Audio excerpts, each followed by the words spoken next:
Have you ever felt the room grow heavy in the quiet hours? When the world slows down, but your thoughts speed up? You're not broken. You're not failing.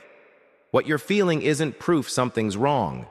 In fact, it might be the universe's way of nudging you back to what really matters. Today, I'll show you how one simple Buddhist-inspired practice can shift your relationship with anxiety from fighting to befriending. If you stay till the end, this could change how you live in your own skin. Welcome to our moment of mindful reflection. Anxiety as a signal, not an enemy. Let's start here. Anxiety often shows up when we slow down. Dusk, bedtime, quiet mornings. It feels heavy, pressing in, like a guest who sits beside you without invitation. But what if anxiety isn't a flaw? What if it's a messenger? Buddhist wisdom teaches that suffering, including anxiety, isn't meant to be fought but understood. It points us towards something important. Picture this. You're a retired veteran, living a steady routine. Every morning you walk a trail at 6. Then an injury stops you. Your habit isn't just a habit, it shaped your identity. When it's gone, anxiety moved in, whispering, "You've lost control." This isn't unusual. We cling to what was, resisting change, and lose sight of the truth that everything changes. Buddha taught, "Whatever arises, ceases." Even these restless thoughts are temporary. What if your routines, your youth, your past aren't what make you? What if your peace comes from letting go? The Dhammapada says, "From attachment springs grief, from attachment springs fear. He who is free from attachment knows neither grief nor fear." So today, let's begin by seeing anxiety not as an enemy, but as a wise signpost, a path pointing us back to presence and inner freedom. This, too, is just a thought, the liberating mantra. Now let's move deeper, inside our thoughts. Have you noticed how a single thought can rent your whole world? What if this never gets better? Before you know it, you're living inside the storm of your own mind. Buddha offered a gentle, powerful truth. This, too, is just a thought. Not every thought is true. Some are echoes of old worries, habits formed to protect us, but now outdated. Still, a thought is just a passing cloud. Take Marlene, a 76-year-old widow. She began fearing everyday things, falling, forgetting, being alone. Her heart raced, her chest tightened. She joined a mindfulness class and was asked to write, "This thought is not me, it is just a thought." At first it felt odd, but over time she found the grip of fear loosening, like a knot unraveled. This is non-identification. You are not your thoughts. They're mental weather, not your identity. So next time anxiety arrives, pause. Gently say to yourself, "This too is just a thought." No battle, no shame, just witnessing truth. As teacher Arjancha said, "If you let go a little, you'll have a little peace. If you let go a lot, you'll have a lot of peace. If you let go completely, you'll be free." Pause for a moment.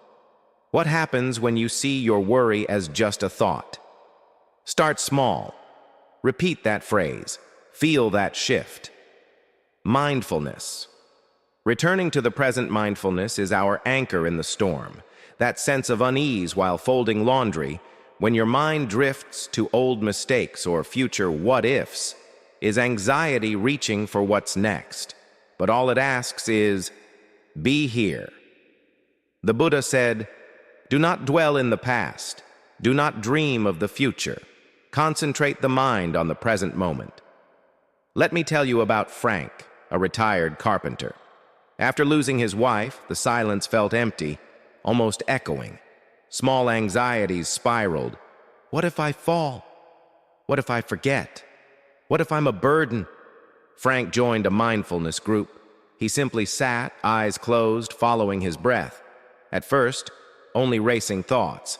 But then he felt his breath, bird songs, warmth in his hands, each breath an anchor, every moment an invitation to return. This didn't eliminate his worries, but he learned he's not the storm. He's the sky holding it all. So when anxiety appears, offer it your breath. Anchor yourself in the physical. Feet on floor, show of sunlight, inhale, exhale rhythm. Title by Zen Master, Thich Nhat Hanh. Feelings come and go like clouds in a windy sky. Conscious breathing is my anchor. Try it now. Breathe in, feel it through your nose, chest rising. Breathe out, think silently. I am here, and here is enough. This isn't escape, it's coming home, to your body and presence.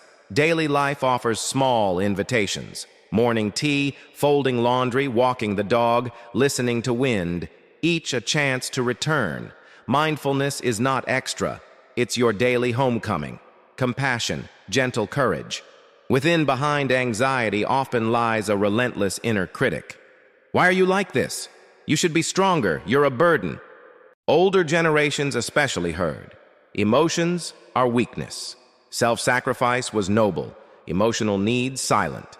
Now, with more time and fewer external roles, sadness, guilt, regret emerge, and anxiety sets in. So what's the opposite of this critic? Self-compassion. Buddha said, "You yourself, as much as anybody in the entire universe, deserve your love and affection. This isn't indulgence, it's a lifeline." Meet Ruth, a 79-year-old nurse and mother who always cared for others. After retirement and her sister's death, anxiety waves hit, and she felt silly for not being able to hold it together. In a mindfulness retreat, she was asked to place a hand over her heart and silently say, "May I be kind to myself in this moment. May I accept myself as I am." At first, her chest tightened. Was this selfish? But the teacher reminded, self-compassion softens pain. It's not self-centeredness. Ruth started writing herself letters. "I forgive you for being too tired, too overwhelmed." Over time, she felt more whole. Compassion is medicine. It doesn't always fix the storm, but it changes how we move through it. You can practice self-compassion like this. Speak gently when you're afraid. "This is hard. I'm doing my best." Place a hand on your heart during anxiety, physically reminding yourself you're not alone. Acknowledge your resilience. "I've come through so much. I'm still learning. That matters." Compassion turns anxiety from a prison into a path, walking alongside you, not against you. As Thich Nhat Hanh once said, "When you love someone, the best thing you can offer is your presence. How can you love if you are not there?" So be present for yourself. That presence is healing. This is not mine. This is not me. We've talked about thoughts and mindfulness. Now let's go deeper. When anxiety tightens around your identity, "I am anxious, this defines me," you feel trapped. But Buddha said centuries ago, you are not the thoughts, feelings, or sensations that pass through you. You are awareness. A powerful phrase. This is not mine. This is not me. This is not who I am. Think of Walter, an 82-year-old widower. His chest ached with unnameable fear. Anxiety consumed his sense of self. In a meditation group, he practiced this phrase, guided by placing a hand over his heart. It didn't remove the anxiety, but each time it came, he paused, took a breath, whispered those words, and the storm's hold weakened. Let's unpack it. 1. This is not mine. Emotions are not possessions. 2. This is not me. You're not defined by them. You're the observer. 3. This is not who I am. Your identity isn't fear. Beneath it all is your steady awareness. Each time you say it, you shift from being inside the storm to being the sky that holds it. Thich Nhat Hanh. Feelings come and go like clouds in a windy sky. Conscious breathing is my anchor. This phrase becomes your lighthouse in the fog, your compass when lost in your mind. Aging brings deeper storms. Loneliness, uncertainty, bodily changes, losses. This mantra isn't just useful, it's essential, because none of those things make you less. They don't define you, you remain whole. You are the calm when the wave recedes. You are the sky, the storm passes. Now, let's ground all of this in a simple, practical way. You don't need a meditation cushion or to be in a retreat. You need this at 3 a.m. when your chest tightens. You need this when your child hasn't called in weeks and you spiral into guilt. You need this when your joints ache and time weighs on you. Here's a gentle practice you can do anywhere. 1. Pause, sit or stand, grounding your feet. 2. Breathe in slowly, then out. Feel breath like a soft hand on your spine. 3. Bring to mind a worry, a small one or a big one. Hold it like a stone in your palm. 4. Speak softly, aloud or in your heart. This is not mine. Pause. This is not me. Pause. This is not who I am. Pause and breathe. Feel the shift. A little space opens. The grip loosens. Imagine your breath as fresh air flowing through your home, ventilating it, not pushing anxiety out, just creating room. You remain whole. Anxiety is a guest, not a resident. Everyday moments to apply this. 3 a.m. wake-ups, waiting for a text from a loved one, feeling time passing through physical aches, emotional reactions, guilt, overwhelm, regret. When anxiety knocks, breathe in, say those lines, breathe out, return to your hands, the cup, the walk, the dog, the wind. Your nervous system begins to learn. You are safe.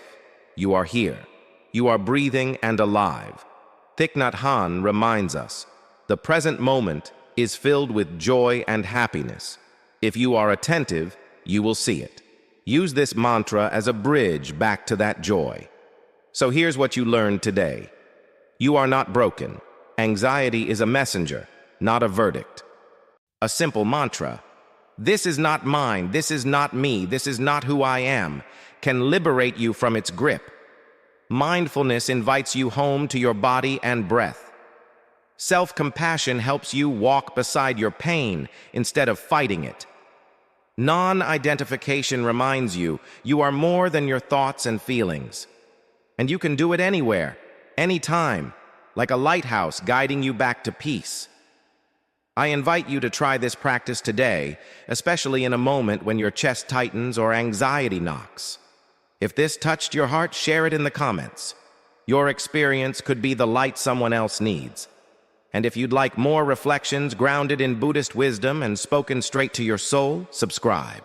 Until next time, breathe deeply, walk gently, and remember, the person you truly are has never been broken, just waiting to be remembered.